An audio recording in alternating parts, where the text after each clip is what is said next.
Real Travels. Value for money. Food trip. Accommodation na sulit. Real Travels. Because adventures are the best way to learn.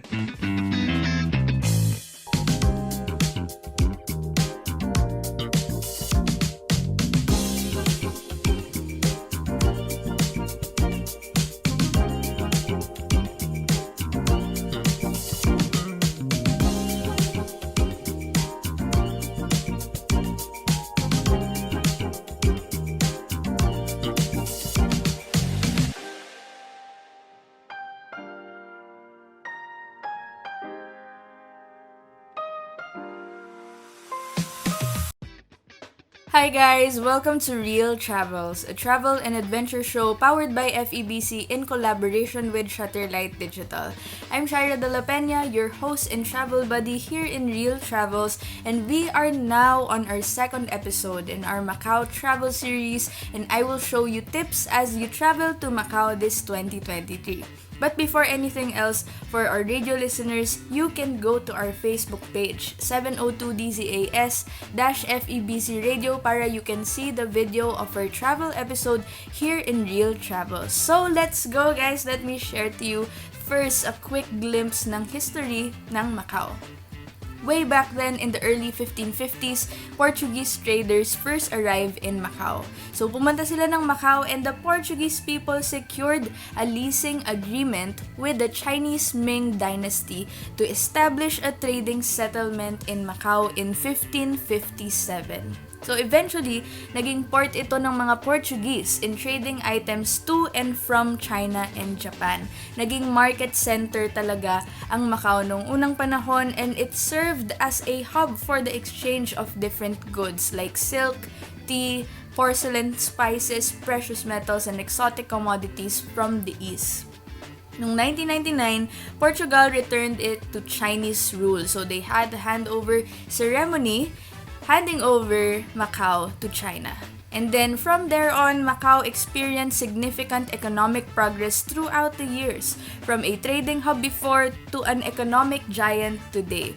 So now, Macau is a major tourist destination and a thriving center for gaming and hospitality industries. Malaki din ang Pilipino OFW workforce sa Macau. So shoutout sa ating mga kababayan there listening ngayon from Macau. And by the way guys, sa sobrang liit ng Macau, mas malaki ang population ng Pasig City natin compared to the total population of Macau. So it's nice to know lang kasi it's a really good country for introverts. Sa Macau kasi may 700,000 plus people while sa Pasig in their 2015 census merong 755,000 plus na people, o diba? Anyway, let's start with tip number 1. Prepare at least 120 Hong Kong dollars or 840 pesos for the overall transpo from Hong Kong to Macau via bus. You can go to Macau in 45 minutes from Hong Kong by passing through a bridge, through car, bus, or ferry. But the cheapest and fastest mode of transport here, in my experience, is through bus. So the price of a one-way ticket to Macau from Hong Kong is 65 Hong Kong dollars or 455 pesos. So don't worry guys, kasi I shared a step-by-step guide about this in our previous episode, which you can find on our Facebook page under the Real Travels video playlist. So check it out guys para may guide kayo in going to Macau if you're coming from Hong Kong. Kasi actually pwede nyo to i-include yung Macau sa itinerary nyo when going to Hong Kong. So i-add nyo na to, ang Macau sa bucket list nyo. Tip number 2, maximize your itinerary list beforehand depending on the days that you will stay in Macau. This is a very crucial thing to take note of kasi some people will go to Macau as a day trip lang, yung iba nagsistay naman for longer, then dun sila nag-exit na mismo sa Macau. But to give you an idea, the map of Macau is divided into 2 parts. The first part is the Macau Peninsula, which is the more historical and cultural part of Macau. Andito yung mga market, yung Portuguese architecture. Kasi pag andito ka sa Macau Peninsula part, para kang nasa Europe yung dating. Kasi ito yung part ng Macau na original territory nung time ng Portuguese rule. And andito most of the tourists sa island kasi kumbaga parang andito yung Fort Santiago nila and other historical attractions. The second part is the Taipa and Coloane Islands sa baba ng Macau Peninsula. These are two separate islands, so nung year 2000, they started planning a land reclamation project to connect Taipa and Coloane. So they reclaimed the land to fill in the gap between these two islands and called it Kotay Island. Kotay yung tawag kasi pinag-join lang nila yung name ng Coloane and Taipa. So Coloane and Taipa means Kotay, o diba? Pero overall, Kotay Island na yung tawag sa islands below the Macau Peninsula. It's still famously called the Taipa side, but you can call it any way you like. So, Kotay Island is much more modern. Ito yung more modern looking side ng Macau. Andito kasi yung majority ng hotels and yung mga iba pang mga very, very social na mga building. Sobrang kakaiba yung architecture dito sa Kotay Island and it really resembles the Las Vegas Strip ng Amerika and mafe-feel mo talaga na nasa ibang country ka. So when planning your itinerary, try to explore both islands. Whether day trip or multiple days ka here, try to go to the Macau Peninsula, which is the historical part, and the Kotay Strip, which is the more modern and Las Vegas looking side of Macau. And bonus is that you will pass through the beautiful, vibrant Macau Taipa Bridge when going to and from the two Macau islands via bus.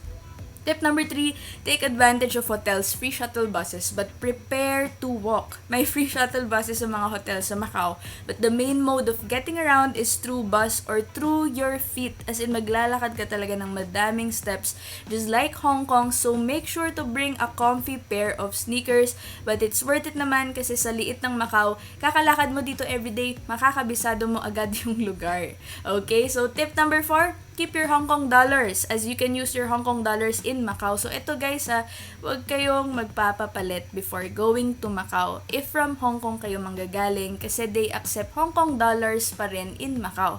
So halos 1:1 lang din kasi yung currency exchange ng Hong Kong dollar to the Macanese Pataka. Masusuklian ka nga lang ng Macau money. So, ito talaga yung tip. Before going home, kapag may mga Macau bills ka pang natira, i-exchange nyo siya back to Hong Kong dollars kasi wala ka nang mahahanap ng money exchange in the Philippines na tumatanggap ng Macau Pataka. Ako kasi, may Macau bills na natira before going home. Hindi ko siya pinapalit. Sabi ko sa Pilipinas na ako magpapakonvert. And then, pag uwi ko, ayun, around 5 money exchange stores na ako pumunta sa airport, sa mall. Ayaw talaga nila tanggapin yung Macau bills ko kasi wala daw masyado nagpapapalit ng Macau money compared to Hong Kong dollars na madami nagpapapalit. So, learn from my experience, guys. Tip number 5, Macau's one-way flat rate bus fare is 6 MOP. So, keep your Hong Kong dollar coins and exchange your bills for coins. Magpabarya kayo guys in convenience store. Kakailanganin nyo ng napakadaming barya. Kasi yung bus sa Macau, para siyang jeep. Barya lang talaga sa umaga, sa hapon at sa gabi. Pagpasok mo ng bus sa Macau, may makikita kang alkansya sa harap ng entrance sa tabi ng bus driver. So, dun may uhulog yung 6 MOP coins mo, which is around 42 pesos. One way na flat rate fare siya. Kaso, kaka-travel namin around Macau, naubusan kami ng barya. So, nakahanap kami ng convenience store na tumatanggap ng mga nagpapabarya. Basta bibili ka sa store. Pero yung sukli mo, kapag ni-request mo na lahat ng sukli mo maging barya, pwede naman yon. Pero so far, yung nakita namin pwede is yung convenience store sa loob ng Macau Ferry Port. So, yan guys practical tip. Parang amusement park kasi yung cashier doon sa store. Puro siya may barya sa counter. At ang haba ng pila, ang dami talaga nagpapabarya doon. Kasi pag naghulog ka ng bill doon sa bus, sa alkansya, doon sa loob ng bus, hindi na yun masusuklian Okay? So, tip number 6 naman is to research your itinerary locations and know which bus code to ride to that location. Now guys, dito sa Macau, iba-iba ang ruta ng mga bus. So, may mga bus codes yan. So, per bus codes, iba-ibang ruta. So, if makikita nyo yung video, that's me trying to figure out yung mga code ng bus and yung mga places kung saan sila nagsa-stop over. Kasi there are buses na may similar bus stops, kaso magkakaiba-iba sila ng time makarating doon. For example, may bus that will take 10 stops, tapos tsaka pa lang siya makakarating ng Macau Airport na drop-off. Pero may bus naman na ibang code na 1 stop lang doon sa itinerary ng bus na yon. Nasa Macau Airport ka na. So, it's very important to study, to check, to compare, and review you yung mga pinaka-efficient na way ng bus code na sasakyan nyo because it will really save you a lot of time and energy. Promise talaga. Kasi kami, it took us quite some time to learn it kasi the places pa na nakasulat doon sa Macau, naka-Chinese, naka-Portuguese yung sulat, and it's kinda hard because of the language barrier, tas may drop-off pa na hindi exact location, kaya grabe yung challenge. Puro kami research when we were getting around Macau. Buti na lang talaga guys, may free wifi sa bus ng Macau, so we kept track naman of our real-time location habang nasa bus kami na gumagalaw. So talagang na-challenge yung logic namin dito sa Macau kasi you need to be smart kung paano ka didiskarte sa time and itinerary mo.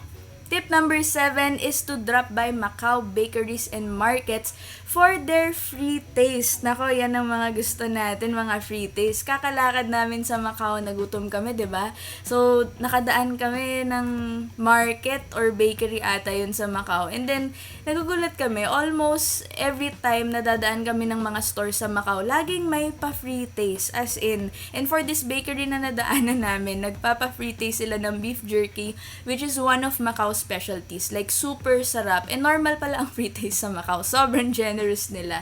Kasi alam nilang madaming tourists sa Macau. So, don't forget to experience and try that out. And bumili na din kayo ng beef jerky and other specialties ng Macau, of course, to support Macau's tourism. Next naman, ko-continue ko na lang to share the rest of the day in my life exploring Macau. So, we went to Macau Fisherman's Wharf. Sabi ko kasi I want to check out muna the historical side of Macau.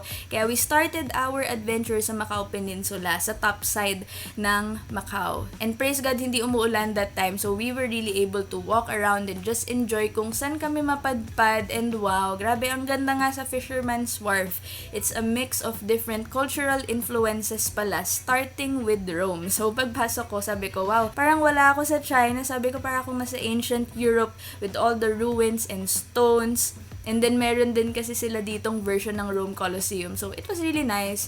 Kasi ang gaganda ng architecture pag nakikita mo. It's very photo-worthy. Mga napaka-IG-worthy na mga spots din dito. So, the Fisherman's Wharf, bali, it's a whole place na puro may mga Roman medieval architecture and different types of architecture din. And in front of it was a Greek-inspired architecture naman, leading you to a more modern but classic European-themed location na puro naman house yung architectural design. So, nakakatuwa kasi ang creative lang ng Macau gumawa ng tourist attractions. And meron din silang seaside view. So, literal na Fisherman's Wharf. Bandang seaside talaga nakalagay yung wharf. And eventually, palabas na kami ng Macau Fisherman's Wharf. We were walking na to go to Senado Square, which is also called Largo do Senado. So, it's a historic and popular public square located in the heart of Macau. It's actually a UNESCO World Heritage Site and the central area in Macau's historic center of Macau, which reflects the city's unique blend of Portuguese and Chinese culture. So, nung pagpunta namin dun, sabi ko, it's really like Europe, no, yung nilalakaran mo. Sabi ko, yung nasa Senado Square ako, malalaman mong nandun ka na sa heart ng Macau kapag naglalakad ka na sa may mga cobblestones na may mosaic pattern. So, ayun, super ganda kasi may mga pastel-colored buildings, tapos ang ganda, mukha silang mga dollhouse. And then in the evening naman, we also went to sightsee the beautiful hotel sa Macau Peninsula ng evening. We saw the Grand Lisboa Hotel na mukhang giant na pineapple yung architecture, and also the Wynn Hotel, which is a nice location to actually view the Macau to Taipa Bridge at night. Like, super ganda, nakaka-relax talaga tingnan. And I believe that if you're a city person who appreciates city views, ma-appreciate nyo talaga dito sa Macau. Kasi kahit sa ang sulok, may bright city lights, ang beautiful ng mga buildings, tapos wala pa masyadong tao. So, it's like Las Vegas without the stress of being in a crowded area. And by the way, then sa Wynn Hotel, they also have dancing fountain shows every 30 minutes, so you can also check that out. And going home, we passed by the Macau to Taipa Bridge again, and nakita na naman namin yung Macau Tower at night na may ilaw, and it was so beautiful. And yeah, that's basically the day in my life. That ends it, and that's it for today's video. O, diba? Naka-explore na tayo ng Macau and nakakuha ng tips. I hope you learned something, no? And for our next episode, we will explore the other side of Macau, which is the Taipa or Kotay Island as they call it. We will explore different cultures and the other places Macau has to offer pa in the modern side of Kotay Island. Always remember that adventures are the best way to learn. This is Shaira de la Peña, your host and travel buddy here in Real Travels, and see you on the next episode.